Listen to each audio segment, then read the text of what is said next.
لە کاتێکدا دانیشتوانی گوندەکانی ناحیەی قەرەتەپە سەرقاڵی کوشتتوکاڵ و ئاژەڵدارین بەڵام تیرۆریستانی داعش ماوەیەکە جۆرێکی دیکە لە کاری تیرۆریستی ئەنجام دەدەن ئەویش دانانی بۆمب لە ناو باخچە و زەویە کوشتتوکاڵەکانی ئەو سنوورە.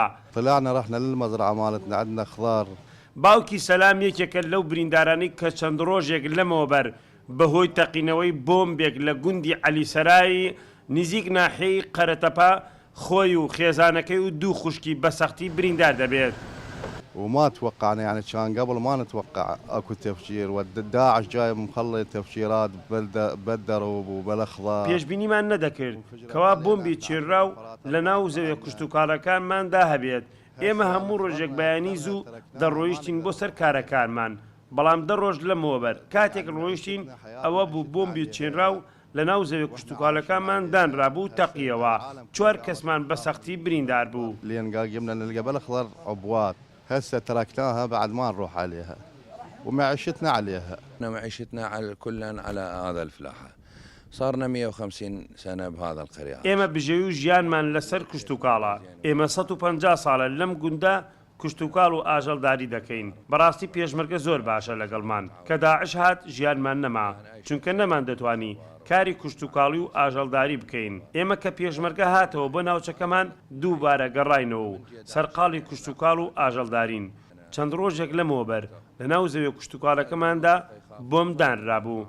توانیمان لە ڕێگەی پێشمەرگەوە تیمە ئەندازیارەکان ئاگدار بکەینەوە سپاس بۆ ئەوان هەمویان پوچەڵ کردەوە.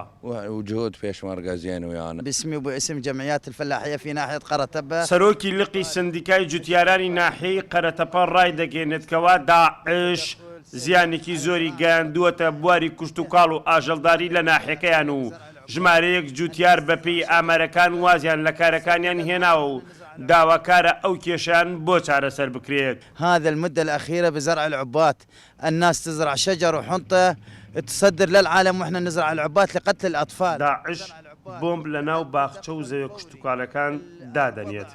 هاوڵاتیان گەنم و جۆ دەچێنن ڕەوانەی دەرەوەی دەکەن بەڵام داعش بۆم دەچێنێت بۆ کوشتنی منداڵ و ژن. بەڕاستی کوشتتوکاڵ خەریکە وێران دەبێت چونکە مەترسی زۆر لای جوتیاران و هاوڵاتیان دروست بوو و بەشێک لە جوتیاران وازیان لە کارەکانیان هێناوە. بدأ التعرض على الفلاح بدأ الفلاح ينظلم.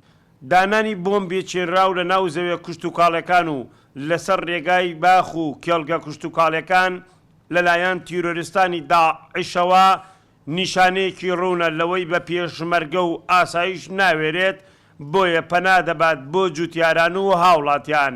حەیدەر ئەحمەد کەناڵی گەلی کوردستان گوندی عەلیسەرای لە سنووری حەمەین.